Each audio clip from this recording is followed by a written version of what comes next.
ban that.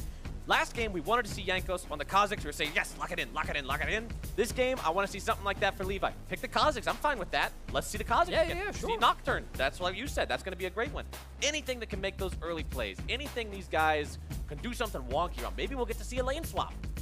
Maybe, I mean, sadly, obviously, again, the Gigabyte Marines and their coach Tinekun, who is one of the guys introducing these kind of things into the meta. He's not here either. So we might not see that crazy amount of stuff, but the LPL lineup, I mean, we're looking at these names, you know, Uzi, Mako down the bot lane. It is amazing to watch these two guys play. Jie in the mid lane is kind of the surprise for me that he actually made it in, but again, he's actually had a good year with WE, and I think with him in mid just being not the big carry, you can rely much more on Uzi in the bottom lane, and you can also rely on MLXG in what can be a carry jungle meta. Right. We want to see carry jungles from both these guys. There's the potential there for the carry jungle to really break. And I want to see 10-0 MLXG and 0-10 MLXG in the same game. Yes. It can happen in the same game. You want to see him go 10-0 and then 0-10. Exactly. Or 0-10 and then 10-0. Just do really bad and then do really good. Yeah. Or the other way around. Or the other way around. But anyway, Zoe. into the bans for this one. Zoe's still up. Keep that in mind. Tahm Kench is still up. Jarvan, Xerath, Malzahar banned out by SEA. Okay. China banning out Jhin, Jace, Ornn. And no Zoe ban. You said it just before here. We're waiting for the last ban, but it was the Jhin being removed. MF still considered a very strong pick. Jarvan is banned away. It's another potential first pick, obviously.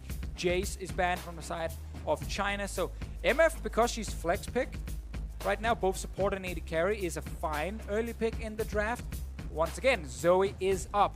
GA can pick it now, gamble and see if Patrick wants to play it, and then needs some kind of answer. Malzahar was an answer we saw earlier that didn't work from Brazil. Well, it also didn't work because of the Kench. So maybe Very true, if very you true. can get them to draft not their support in the first phase, even if they take Zoe, you ban the Kench in the second phase, don't let them have it, and then you've got a way to go in. MLXG, what happened to you, man? Now he's just a always one playing picker. tanks, and it's fine. It's okay. His setting It on excitable carry junglers. And to be fair, when he did pick the Lee Sin at Worlds, it didn't really work for him. Backfired pretty hard. So Yeah, but maybe some I still want confidence to has been dream, removed. damn it.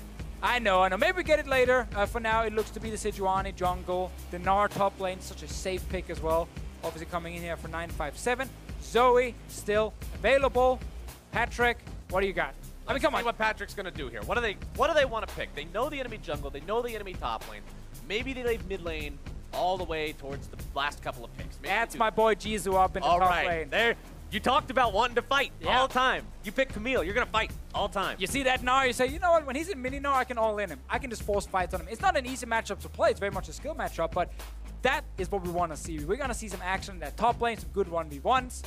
Again, could still be flex bot lane, blah, blah, blah, but it's going to be top lane. I'm calling it. I don't want to see an easy matchup to play Deficio, because easy matchups to play are farm matchups and really boring stuff. I want to see Camille versus Gnar. I want to see something explosive. Rise locked in for Patrick there in the mid. No one wants to pick Zoe, it looks like, in this game. A little bit afraid. Oh, Ezreal was open as well. This is a pick that's normally banned a lot because AD carry Ezreal is amazing at the moment. Uzi is a guy who picks Ezreal when it's not even meta. But they lock in the Azir. Again, I knew he was going to do that. I just wanted to talk about Ezreal. Right. You have to touch on it for that one brief moment where it's not banned away. But now Southeast Asia knows that China was thinking about it. I'm actually sad. I wanted to see the Ezreal right there. I want to see Uzi Ezreal instead. Yeah, that would have been a lot of fun. Anyway, a lot of fun. Azir is also really, really strong at the moment. Actually surprised we haven't seen it so far today. Well, they're fixing that for us now. Zoe, Yeah, they are. unbanned, unpicked. I didn't think we would have a game like that. You can still play support Zoe. Ooh, I guess that is true. It is a thing. It's not as good as mid lane Zoe. It will not one-shot people. But you still have Sleepy Trouble Bubbles, That's which what are you an got. amazing setup tool. That is what you got, and you got a bit of poke. But we're also looking still at the lineup from China is like insane team fighting. And it's actually a combo you don't need to ban Tahm Kench because you just have a ton of super, super strong, long range damage from Azir. They didn't ban anything. They didn't ban. Yeah, you don't need to ban anything. Who needs second phase bans? What do we even need to ban these guys for? Don't worry about it. Okay, I'm not really sure if this is a next level strategy or what's going on here, but they did not ban a They champion. still didn't ban anything. Now, Okay. They banned Rek'Sai, so that's a jungler that can do stuff early. Yeah. Not the most exciting ban we've seen. Ezreal still open. Uzi, yeah, do it. Really surprised to see the Ezreal make it past the second do round. it, Uzi. Give me that Ezreal. You can hear the crowd clamoring for it, man. Ezreal. Know what they want. Just do it. I want to see the RNG. I want to see you get some potions level 1, 2, 3. No, Come on, Uzi. Uzi. Come on, Uzi. All right, let's just do it, Ezreal. Come on, Uzi. Bouncing back and forth. Oh, he's all over the place. What's he going to pick? There's so many. Even Vayne is open for him. Hey, there we go. All right, all right. I feel like everyone else wanted Vayne. That's fine of course everybody wants Vayne, but we have realistic expectations. All right. Probably not going to get Vayne first game. You got to wait for later on for that. This is day 1. It's true. We got 4 days. Never on first day from Uzi here. Saves it. When you least expect it. Yeah, Boom, Vayne. the big spotlight moment. That's what it's all about. All right, so clearly they were fine giving Ezreal over. Let's see what the answer is. Leona, right now, amazing down in the bottom lane. Oh my god, so tanky. Great damage with the Aftershock as well. Not easy to play against Ezreal, I gotta say. Right. Okay, so we do get to see Levi on a carry-style jungler, Nidalee locked in. All right, we like that. We like that. We still need the support right now from the LPL team. They see some Chinese team here. We do see the Leona already locked in, so they know, okay, there's going to be some fights on the bottom side. Braum is the answer.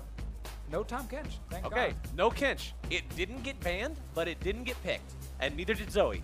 I don't understand support picks right now. The last few games we've seen where it's like, Tahm Kench locked in, let's pick Blitzcrank or Thresh. Yeah. This game, you ban Varus and Ashe, 2 champions who cannot escape from a Leona ever, and you give Ezreal, the champion who can escape from Leona.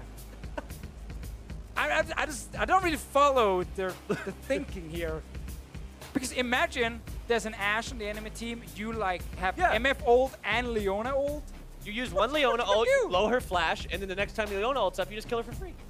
Maybe it's some next level stuff where we're gonna see sick like predictions. Whenever Uzi E's anywhere, Leona like flash E's and follows and just kills him. Maybe that's what we're gonna get. Or maybe we're gonna get some more minion dematerializer. I want more minion dematerializer. I just really thought you could use it much earlier, but I obviously misread the 155 seconds cooldown early on in the game. Well, now we know. The learning process, that's part of it. But loading into game number 3 here. SEA versus China. Who's going to come out on top? I really want to see these junglers go crazy. I think that'll be a big fun point of this entire game here, especially if Levi can go off. Like you said, though, without Tinikun, we might not get to see like lane swap, craziness, super what the heck level rotation. We got some wombo combo, though. We have the Leona MF bot lane. That can work.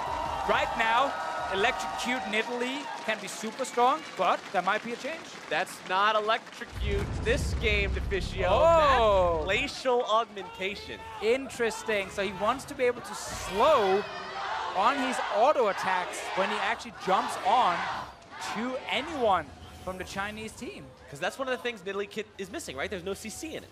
Yeah, you have a lot of chase, you got a lot of mobility, but there's no CC, so he's saying, all right. But that is less damage from him, and like full AP Nidalee with Electrocuted, that's a lot of burst, but clearly Levi feeling like he doesn't need it. This is what we like to see, innovation. Different takes, different uses for the runes.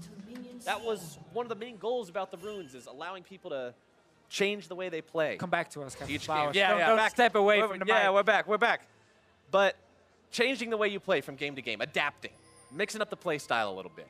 Right? So maybe this game, Levi says, hey, could have extra damage, Electrocute's great, but the slow will be what makes this one happen. And that slow then allows the Leona to land her engage, or Jisoo to get in range with his Camille, and then suddenly you can't run away, because again, you get slowed down. Like, there is some potential here. I want to see it in game, obviously, from Levi first. Uzi, no surprise, down the bottom lane, rolling the dice. Just want to keep landing those mystic shots so he constantly gets either some gold or a potion, or if you're unlucky, you get the ward instantly. You're kind of like, ugh.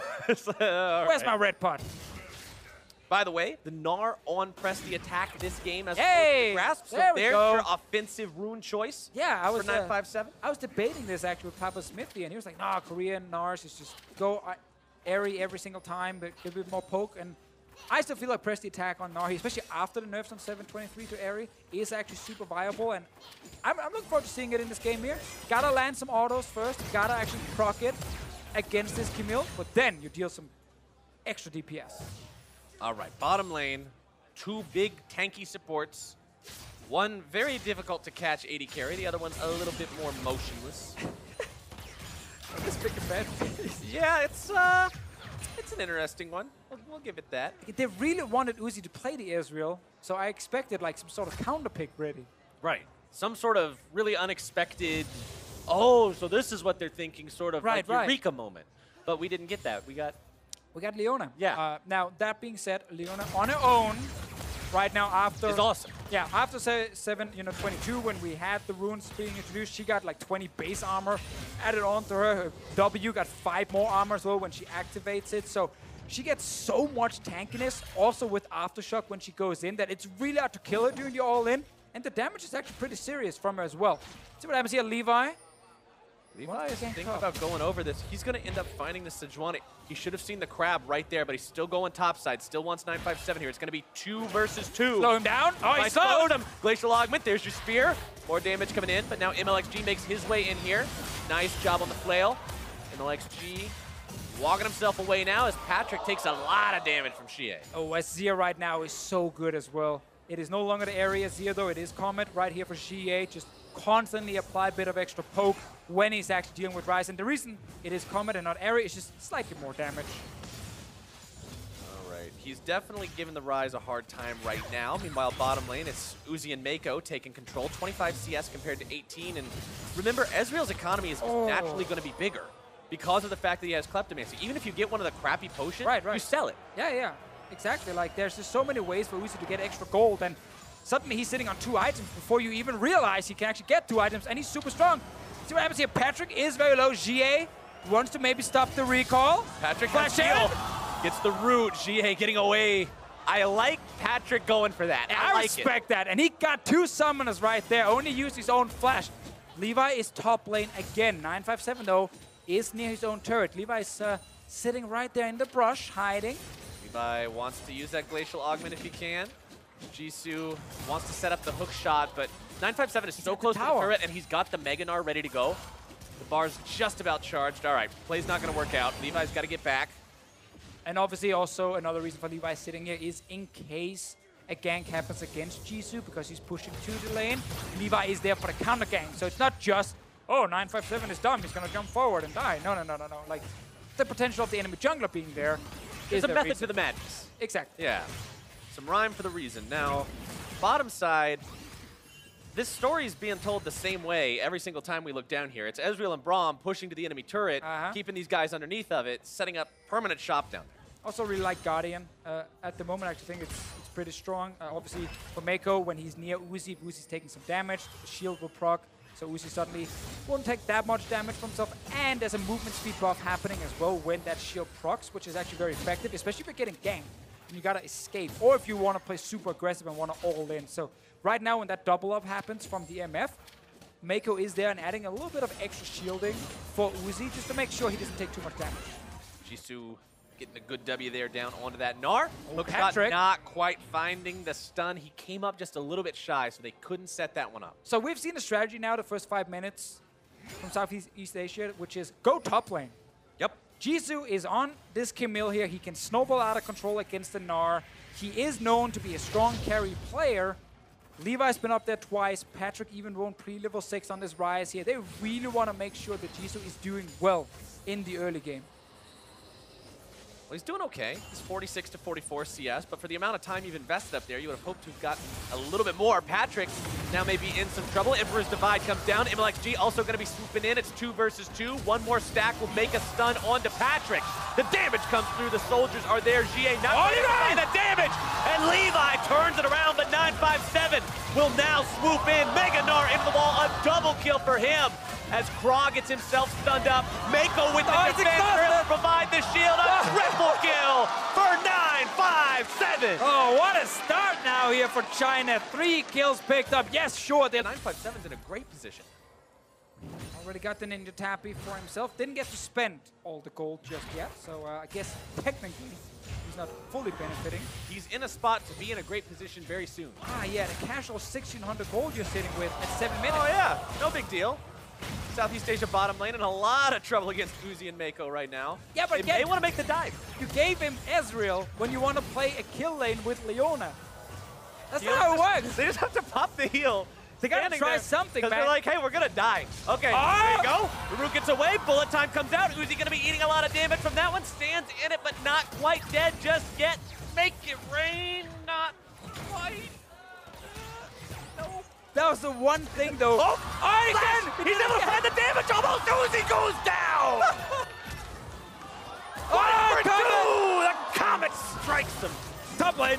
Double kill, He bottom did. side. Shut down in the top lane. Yeah, And just got like three that, kills. Vishio, I was going to say it's evened up, and now Xie makes it uneven once more. I can't believe that twice Leona managed to actually connect her E with Uzi jumping away. He didn't jump early, he didn't jump before he actually got hit by it twice. And you said, what did you say in Champion Select? Leona's going to flash E to Ezreal, and that's how it's going to work. And what did he do? He flashed E to Ezreal. I definitely expected Uzi to be able to jump out of that one before he actually got hit by it.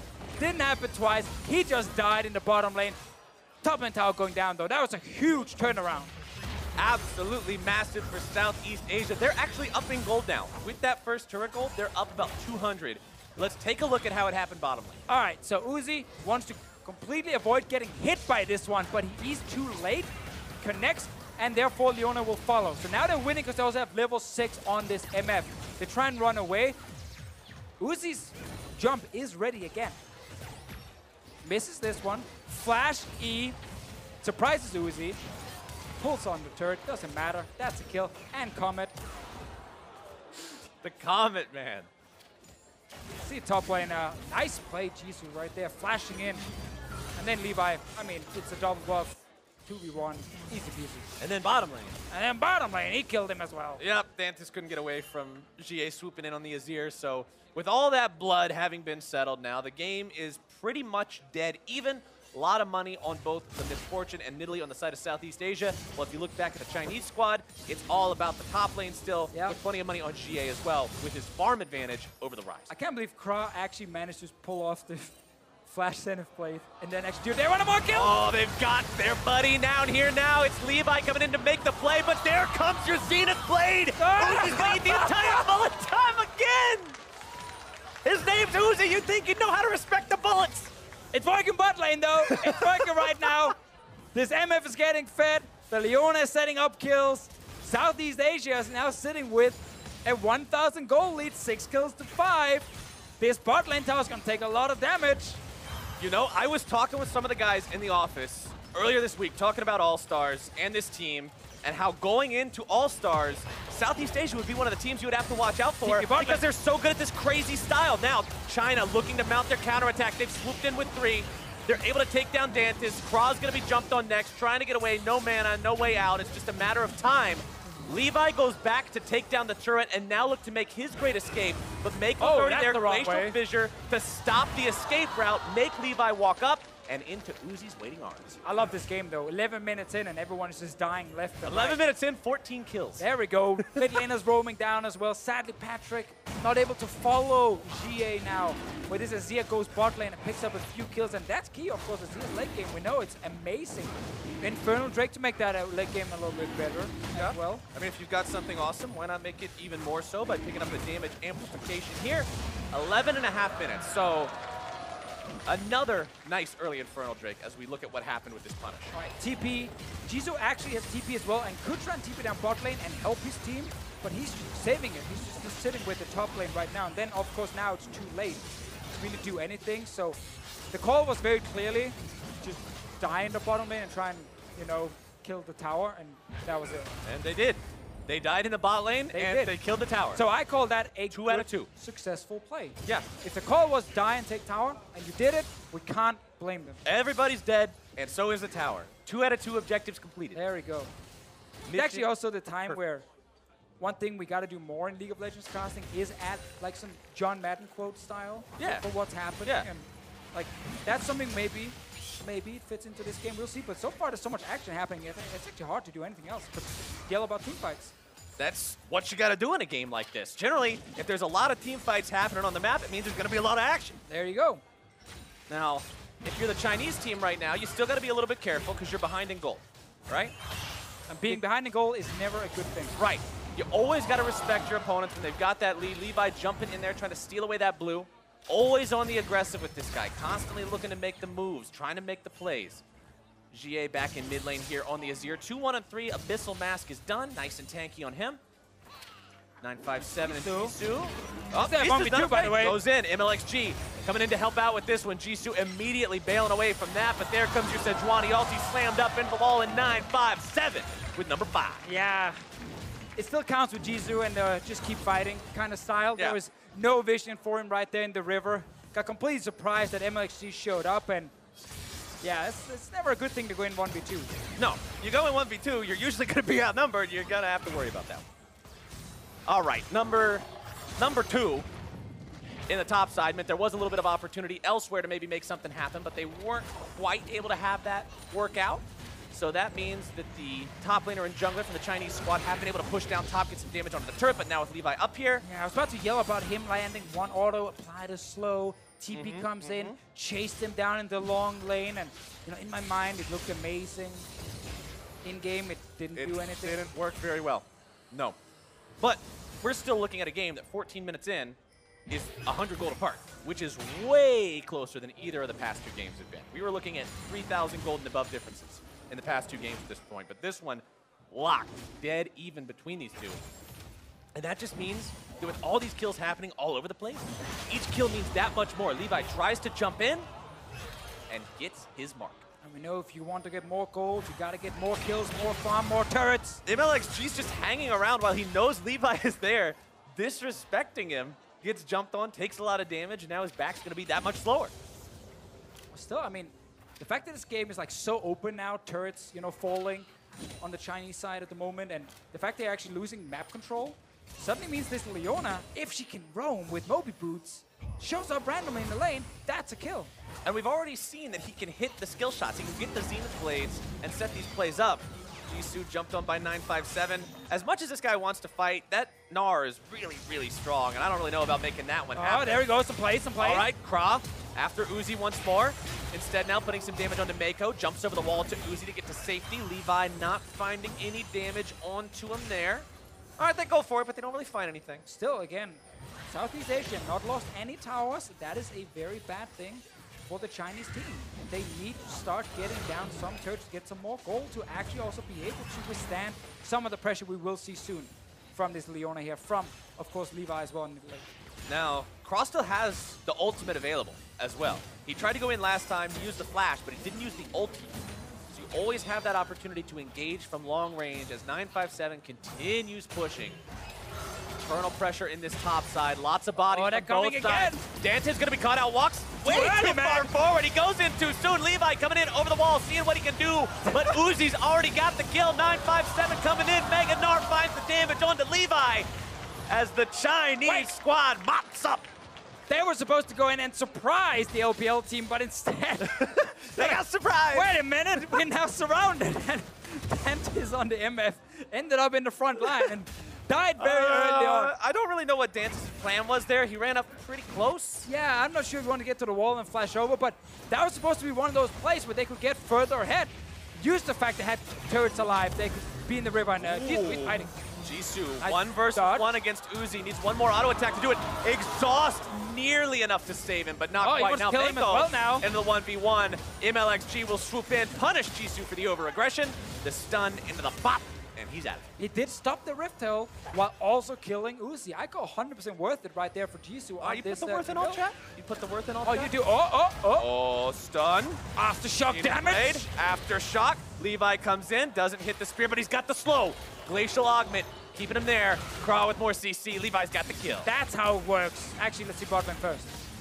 Patrick just can't deal with GA at all. But this game. If you can't hit the spears, you can always hit the auto attacks. And he can then apply slow and be useful. So he's basically telling his team, guys, I do not need to land my skill shots, just follow up when I auto someone. And yeah, to be fair, he got baited by his support who literally just turned around out of nowhere. That was a tough one. Had it been a solo queue game, I'm not sure if I would have played the AD carry or the support. Stick together, everyone. Right. Work with your bottom lane duo partner. Make sure you're on the same page, because when you're not on the same page, you're going to end up reading a whole different book sometimes. That's kind of what happened in that top lane. And then you die, and that's a bad thing. Meanwhile, at the red buff, MLXG swooping in for the steal. Levi stole his last time. Now he's trying to return the favor and does do so. Walks out now. He's got himself the Cinderhulk, working on the Righteous Glory next. And we're 18 minutes into this game, by the way, and Uzi already has 2 fully completed items. Yeah, Tier Uzi's fully scary. stacked, you know, upgraded. Trinity Force is right there. So this AD carry, despite being 2 and 3, is extremely strong. On the other side, the AD carry from Southeast Asia here, the MF, like 2 items not fully completed just yet, and that's with getting early kills in lane. But remember, he is stacking the lethality, which is very cost-effective early, especially against these low armor targets. The only person with any armor is the Sejuani, who's got his passive, of course, and then a Glacial Shroud, which gives 20. So lethality will still do a lot of work against these guys. That's going to be a lot more armor coming in later, also for 957. We might get a fight here around the Rift Herald. Oh, both teams want to go for it here. Maybe not. Okay. All right, I got a little bit too hopeful. I mean, they're going for the Rift Herald, so you're not wrong. The Rift Herald is the choice from China. Southeast Asia deciding it's not really worth their time. They'll give that one over. But now they've got to deal with that. They've had this problem where they really want to fight on the top side, but Patrick is sitting bot lane right now, and he's not able to join, obviously. There's no TP on this Ryze, and they don't actually control the river, despite having, again, a bit of an advantage, or at least had it beforehand. Didn't utilize it, and now this mid lane tower taking more damage. All right, mid lane tier 1 under pressure means Southeast Asia has to pull the trigger, do something. 957 gonna eat the spear, but considering the Gnar bar is at full, you gotta respect going into him there. Patrick gonna be knocked back. Emperor's Divide keeping him under control. Patrick trying to use the ulti to get himself away. He's out. Out for now. Mid lane tower still alive. Took a lot of damage, but China did decide to back away. Meanwhile, top lane, Jisoo will continue pushing. This man will not stop. He will keep pushing, keep being aggressive. 957, he knows there's multiple members on top side because they're getting bot lane tower, they're getting Drake without anyone doing anything. That was a good True Shot Barrage. Yeah, Nice. Uzi took it with the True Shot Barrage. He was saying, hey, you might be able to steal it away from my jungler. You can't steal it away from me. That's mine. Secures that for himself. And now the push continues here in the mid lane. So we'll finally get that mid lane tower, Rift Herald as well. Just here to do actually nothing useful, but I mean, that was, yeah, pretty much a waste, but yeah, I'd probably like to take down the tower and then used it, but that's fine. sometimes it just ends up working out like that. Sometimes you got to use the Rift Herald. Maybe it had a little bit of time left on it. I didn't actually see the timer before it went No, away. they got it so late in the game. We just had that potential fight where you were lying to the viewers before. Oh, yeah. And Oh, you yeah. said there was a fight happening, and there wasn't. So I was trying to give them an excuse. I was trying to find a way out of the by lying to the viewers again, the mistiming of the Rift It's Herald. becoming No, quite an by issue for presenting you. an alternate perspective, a different way of looking at things, fair enough. different point of view. Well, Uzi right now is sitting with a QSS as well, completed, in case anyone should finally get onto him, being Leona, being it, of course, Jisoo here with this Camille. So this Ezreal will be hard to lock down, and I guess you can't dodge the engages. You just can make it QSS so they don't them. count. Yeah, just QSS. Make it so they don't count. Oh, you hit me, I can't dodge it. Well, And you then didn't technically hit me. You can just tell people I was fading. I wanted to use it on Yeah. so I could QSS. It's all about creating space and setting up the plays. Jisoo getting a lot of damage here. Nice interrupt on the Ryze ultimate, as now they should be able to find 2. There's number 1. The second will follow. The stun into the damage, the double kill for 957. That was basically perfect from MLXG. Literally make sure the 2 members cannot get out. Kill them. Baron is alive. Levi was in the mid lane. He's not there to help. And Chinese team here, they're playing as 5 men together at the moment. No one is getting caught out. All right. Does Dantas fire off the bullet time? Does he get a big play? There you go. Oh, that's a big one. Damage onto the Chinese squad, but I don't think it's going to be enough. Draw the target as first. Now Levi in there. He's gone. They're all gone. Dantas the last man standing. They tried so hard to Fischio. That was such a big one. Oh, it Mako- didn't even matter. Mako didn't manage to block almost anything right there. I think it was actually off zoning someone else. In the end though, Baron, 22 minutes. Uzi and the rest of the team getting pretty fit. 957, 9 kills in top lane. Needs 4 more deaths and 4 more assists, and then it fits. Now, we were talking earlier when we were watching the EU versus Korea game. We're kind of criticizing the EU game plan a bit because they were focusing a lot on killing Cuvée and not a lot on winning the game of League of Legends. Game of League of Legends, Gotta kill the Nexus. you kill the Nexus, right. You kill the other guy's Nexus before they kill your Nexus, and the Chinese team is making strides towards constantly accomplishing that goal. They're not just fighting for fighting. Every time they fight, they're getting something out of it, like we see here. Step 1 is MLXG ulting the Ryze, interrupts the ult. Oh, so beautiful. 2 kills for them, straight in towards the Baron. I just want to see near the Baron where Mako was with the Boromir, because technically his job is stand in front of the MF. We're like, ha! No. No, it doesn't do anything. Yeah, you don't ult anyone, but I think he was off to the side, zoning Levi. Yep, there you see Mako on the side. And then we actually get what could have been a sick play with the Braum blocking the Nidalee Spear, potential Nidalee Spear. It could have looked great, could have done a lot. Sadly, a little bit too far behind. Now things have gone from really competitive between the two teams to looking more and more like a landslide victory for China if they can continue this pace, if they can continue pushing this tempo. Looking to steal away that red buff. Levi throws in the spear. Thanks for the leash as they give that one over to Uzi. Now going in yet again, stunned down onto Patrick, who's been having a rough game so far. It's only going to get rougher. 0-3 now. Into the base they go. Stuns into the wall. 9-5-7. The hero of the day here so far. 9-1-5 on the Nara. Double kill for Uzi. Pra trying to get himself out as Levi will buy some time. Uzi with the triple. Levi going to be caught out by the Winter's Bite. The Glacial Fissure will find him at just the very end. The turret goes down, the team goes with it, and the Chinese team with a quadra kill for their AD carry makes that push. MLXG starts the fight, 9-5-7 follows up. Perfect Nara play from him, and they're going straight for that Nexus. This game, we were talking about how close it was, how much it didn't look like the first couple of games, and now 24 minutes in, they're on the Nexus. The game's over. They want more kills. Patrick, by the way. Okay, Patrick trying to hold on, but the Nexus goes down, and just like that, GG for the Chinese roster. And what we saw here is obviously a Chinese team who's been boot camping, been practicing together to get ready for this tournament here. After laning phase, when kind of the solo queue parts ended, they're like, okay, how do we play as a team here? Group up, don't get caught out by like a random Leona engage or something.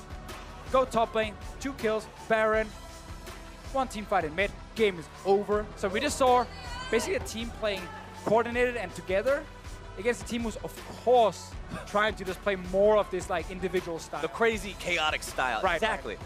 They were able to end that game so quickly.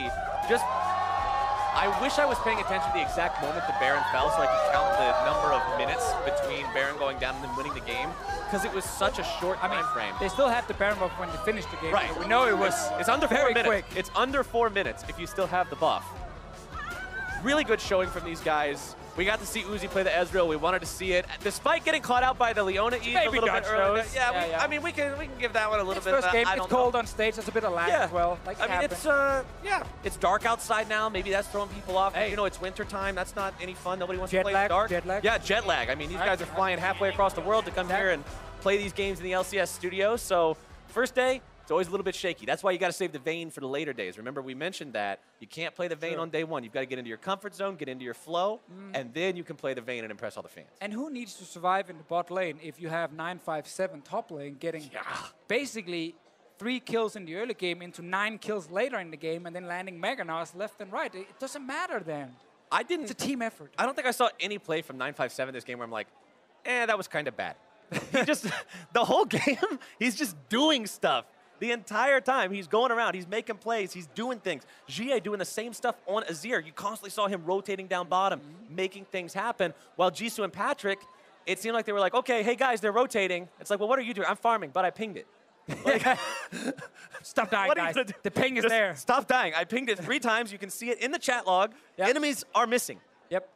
I like that argument a lot. Again, like, oh, they're diving our bot lane tower and you guys can't really do anything to defend, but I did ping. Yes, the ping was there. You guys knew that they were coming. You should have left the tower. I agree, 100%. So Patrick, not to blame in this game. Honestly, it was a team effort towards the end, and then also kind of 9-5-7 and MLXG together, those 2 guys forcing fights, getting a lot of advantages for this team, and the carries could just clean up. And MLXG, so many times, I saw him hit multi-man flails with Sejuani, being able to line that up. When he engages on that champion, he knows exactly what kind of angles he has to go in on. His ultis were on point. He did the job he needed to do. That ulti on the rise. Oh, that was so good. We talked about being disappointed with him for being just this tank player now. Where's the exciting play? Where's the carry? Where's the cool picks?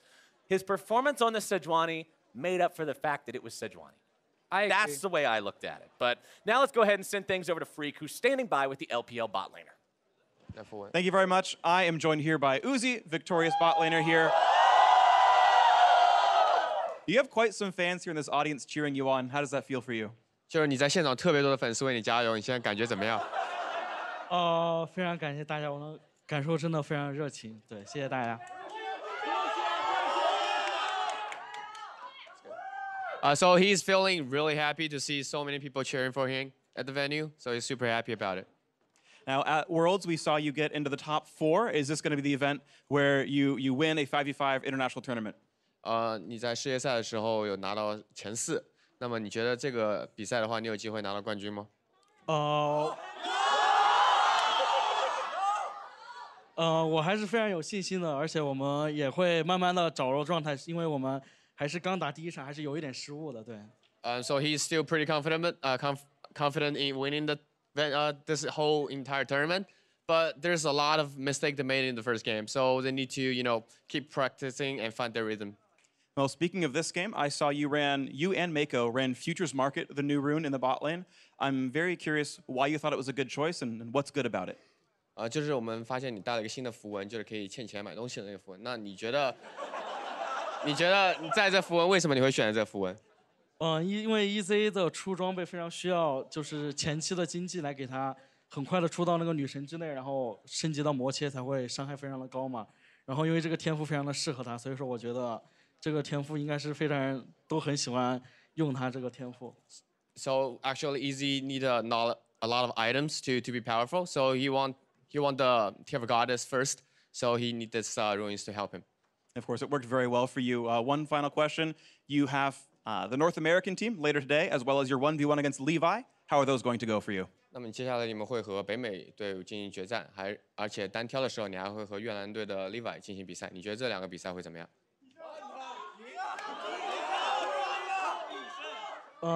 我觉得会非常的精彩吧，因为我觉得我们遇到了对手实力都会很强。So I think it's going to be a very exciting matchup. Although NA is really strong and Levi is really strong, but I think it's going to be a fun match. All right, well, thank you very much. Let's toss it down to the analyst desk. Uzi, thank you very much. Shisha, and let's take it away.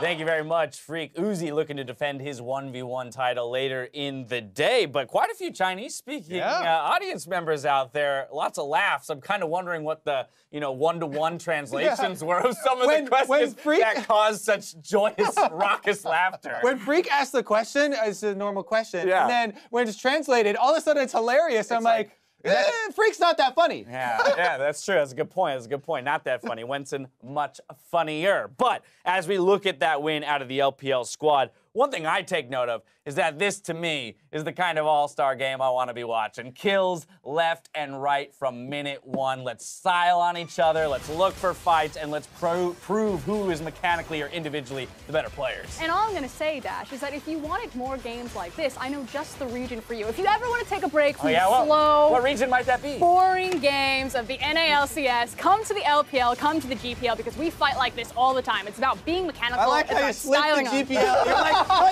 yeah, GPL too. Yeah. I mean, but I think that's an important thing to talk about because, Tinnikun's not here. There was no guarantee that the Gigabyte Marine style would be the Southeast Asian team style. So for the confirmation to see kill-a-minute action after some slow macro games, you're right, it was a refreshing change. And it started right from the beginning. I mean, I know that we're looking at the bot lane here, but Patrick also had some flashy moves in the mid lane, using the flash there and trying to catch CA underneath the tower. So I like the fact that the GPL still came with that killer instinct. Yeah, but we saw the triple kill come in for 957 at the very beginning of that role. That kind of catapulted him through the rest of the game, being one of the major carries alongside MLXG in the jungle. Ended up finishing 917 for 957. So a superstar performance out of him on the Gnar, and he continues to impress from Worlds onward. That's what this event's all about, right? About the individuals making a name. He began that story back in Worlds, and he's continuing to drive it home here on a completely different patch, completely different game. I mean, even earlier, right? Even back at MSI, coming through, and he was one of those unheralded WE players, and he stepped up that tournament, the Kled play, for example. That's when the expectations started. But for him to go from kind of a role-playing top laner, and you've obviously seen this up close for Oscurin, into much more, into having both sides of the game, you can see why he was such a big pick for the top lane voters in China. And when you actually look at the full timeline of 957, like no one really saw him coming. He's a very like motherly, very calm type of player. He was never really considered a big superstar. Yes, his Kled did, put a lot of fear in the LPL, but coming up to that LPL finals where he made his big breakout at MSI, he was actually having a really bad split. He slumped really hard. So it's nice to see him find his stride, find that 917, and continue to showcase. Kobe, topic of the day, though, has been about Runes Reforged, the new patch, and what these players would do with all the options available to them, right? And already on the day, we've seen a number of different choices. For example, Nidalee with Glacial. We've got a Gnar that's in one game taking Common, in another taking Press the Attack. So what's our feeling on some of, maybe the unique rune choices from some of these pro players that we've seen so far out of the first? They've been showcasing the strengths, right? They're used in the right places. Nidalee with the auto attack slow gets the benefit so much because she is really skill shot reliant, and we got to see it showcased here, by Levi. We're talking about trying to talk up the early game plays of this team, of GPL in general. If you look at the team compositions, that's what we're going to expect from this team. They have MF Leona in the bottom lane looking for those combo kills. They have the early game jungler. Those are the types of things that we're looking for. But then you look over at the other side, and the LPL, and we're like, they were practicing for 2 weeks with custom-made water bottles, apparently, and they're drafting 2 tanks. They've got hard engage. They have Scaling Azir, and you're just like, bad things are gonna come. I was done at customized water bottles. I know Deficio. Deficio, by the way, he's still wincing at the fact that an Ezreal was let through when a Varus and an Ashban go down in the wake of an MF pick. So I know that he's still hurting from that one. But again, it's all about testing the waters here, testing the limits of these champions and these rune choices. Now, the LPL All-Stars, they picked up a win for the fams back at home. We'll see which team can do the same in our next game. Coming up after the break, the Dream Team from Turkey takes on the LMS All-Stars. Don't go anywhere.